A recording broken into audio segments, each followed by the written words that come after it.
How did you discover the van life thing? And what about it caught your eye to make you want to switch out of what a lot of people would consider maybe a normal kind of life and career path into what you're doing now?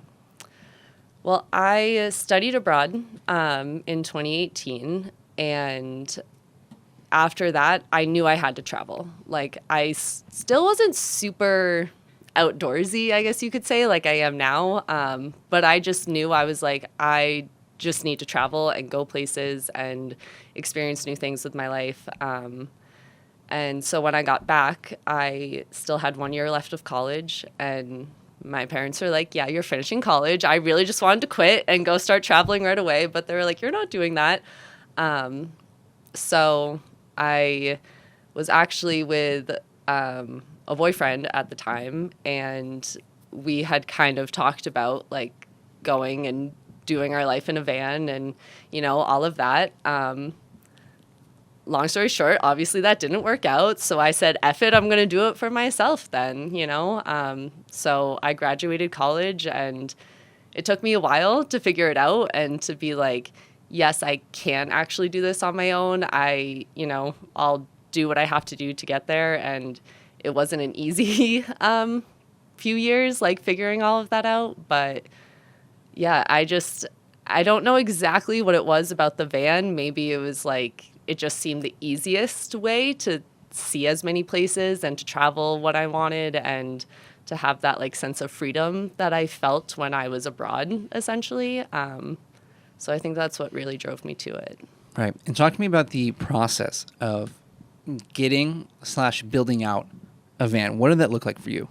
So I bought my van built out. So my mom was actually the one who found it on a website, and it was right in Boston.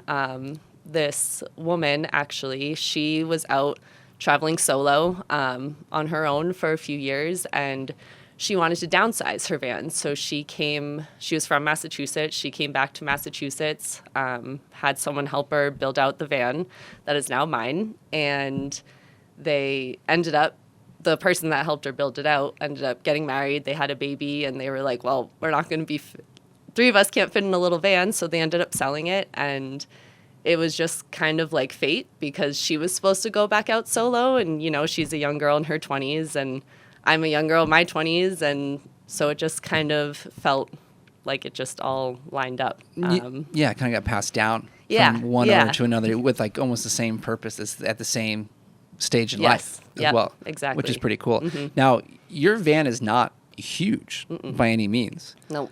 Like, I can't imagine what that would be like living in that full time on the road.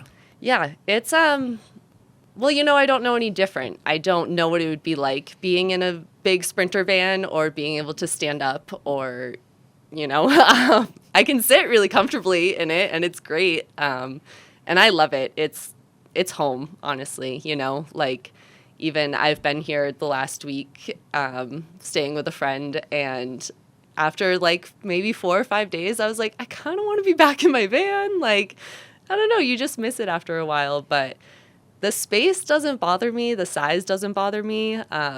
Granted, it's only been 11 months, so we'll see as I continue on. But I think for anyone that lives in a vehicle or a van, like, it's really, really important to get out of it at times, even if it's just for a night. It makes a big difference. And I'm very fortunate to have a lot of friends that I've met along the way that, let me pop in and shower, sleep in a bed or whatever it is. And I think that has really helped me, like, be able to live in a small space like that. But do you spend a lot of time, or at least some time when you're not out hiking or doing anything like that and you're not driving elsewhere, just hanging out outside the van, pop up a chair, a hammock, whatever that is?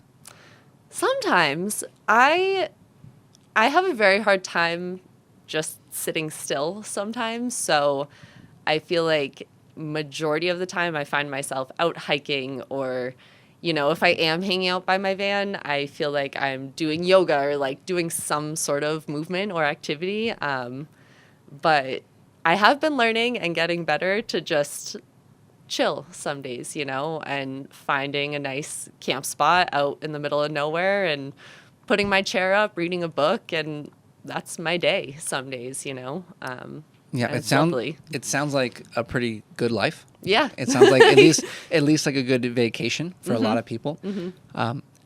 You said you try to get some yoga practice in Yep. once in a while at least.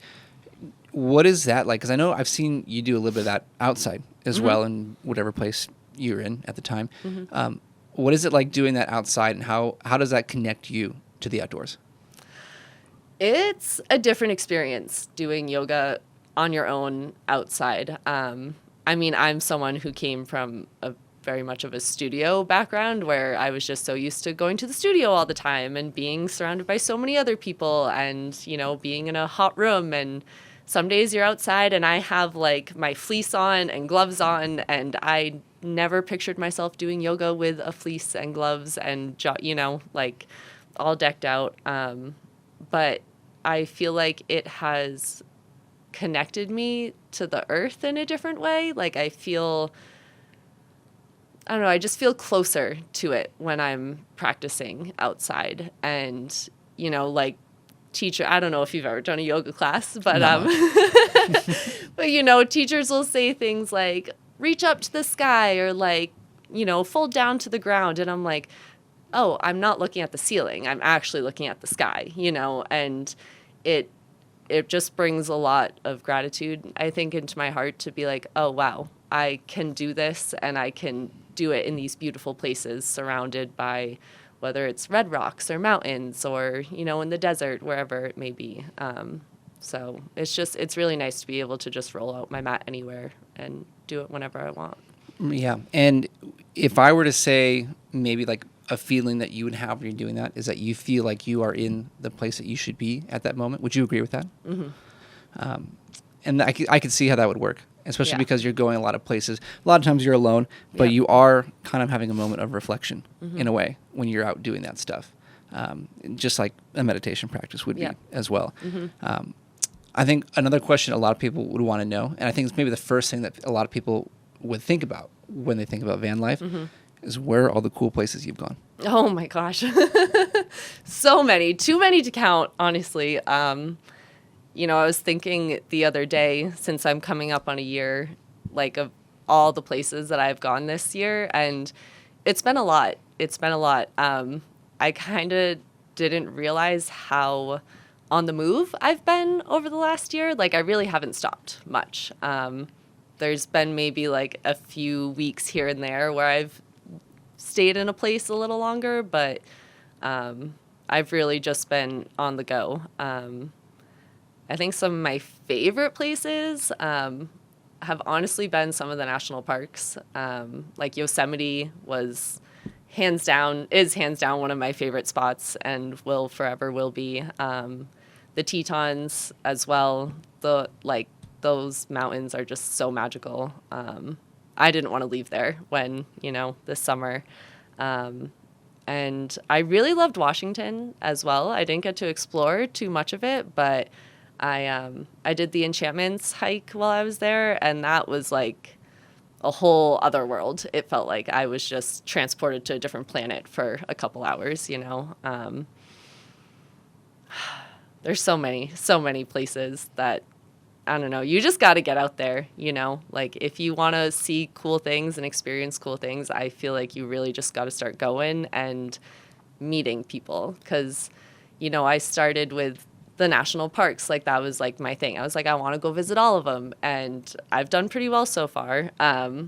But until I started meeting people that could, tell me, like, okay, this national park is cool, but, like, go check this little place out, and those are kind of like the places that really, I don't know, you're just like, when you get there, you're like, oh, I was like meant to see this, Yeah,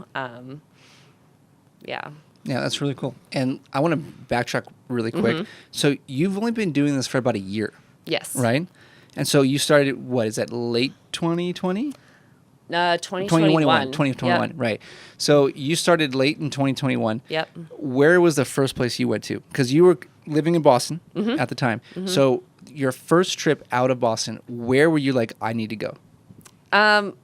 Well, my first stop on my trip, Your first destination that you were heading towards. Okay. Well, my first destination was actually my friend's house in New Jersey, which was fun. But then after that, I went to Shenandoah National Park, and that was pretty awesome. But my goal was, when I first left Massachusetts, I really wanted to just get to Sedona. I went to Sedona on a trip by myself early 2021 in February, and I just fell in love with it. And I left after I was there for maybe 4 days, and I left, and I was crying the whole time, because I was like, I just need to be out here, and I need to be doing, what I want to do. And I was like, the East Coast just isn't it for me anymore. And so I took about 2 or 3 weeks to drive out from Massachusetts to Sedona. But that was like my first big stop, and it felt like a coming home,